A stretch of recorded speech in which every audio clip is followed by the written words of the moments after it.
Thank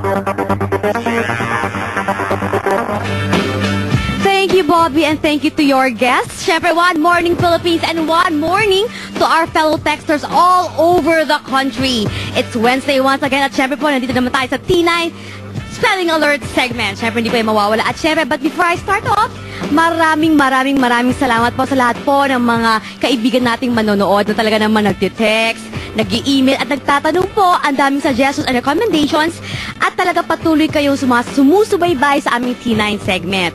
Siyempre, patuloy lamang yan na kayo ay natututo at talaga namang interesante po para sa inyo ang topic namin. At siyempre, paulit-ulit namin sinasabi, ano ba ang kadahilanan kung bakit natin tinuturo ang T9? Siyempre, the first reason is, of course, you want to sharpen your minds. You want to sharpen your spelling proficiency. Kasi naman, syempre po, pag tayo ay nagtitext na medyo shortcut ang ginagamit natin, hindi po tama ang ating spelling. Naku po, minsan ay nabubobo tayo. Okay? Pangalawa po, syempre, we want to sharpen our vocabulary. We want to expound our words, no? Syempre naman, at pangatlo, we want to sharpen, syempre, our communication skills. At, syempre, pang-apat, finally, last but not the least, ayaw natin masyadong mapagod ng ating mga daliri, kaya gumamit tayo ng T9 at nakakasave tayo ng time at ng effort. Kaya ipapakita ko muli sa inyo kung paano ba natin ginagawa to. Our word for the day is texting. Okay? Gagamitin ko po yung texting. Gagamitin natin ngayon. Magte-text tayo ng texting na word without the usage of the T9. So if you notice, there, hindi po ako naka-T9 mode kasi wala pa yung ating lines. Okay? Gagamitin ko ang word na texting. Okay, here I start.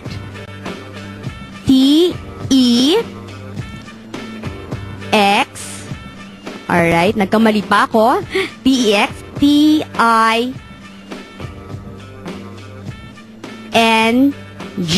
So if you notice guys, medyo 11 times po akong nagpindot, no? O nag-press. Medyo mahaba-haba yung akala natin, hindi tayo napapatagal. Pero ito, if I use the T9 mode, mas mapapabilis ang pagte-text ko ng word na texting. Okay.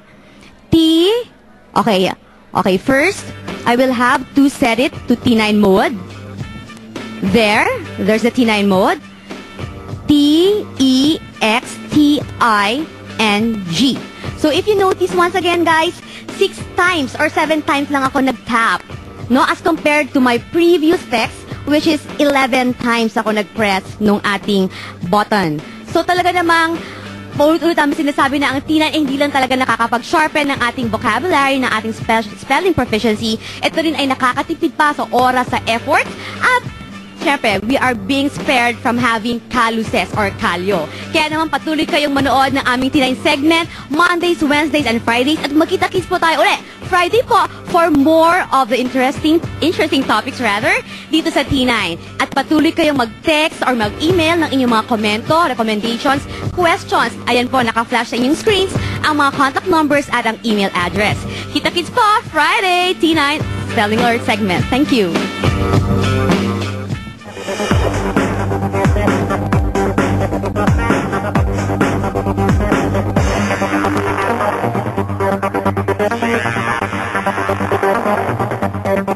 Nagbayad ng 40 sa groceries.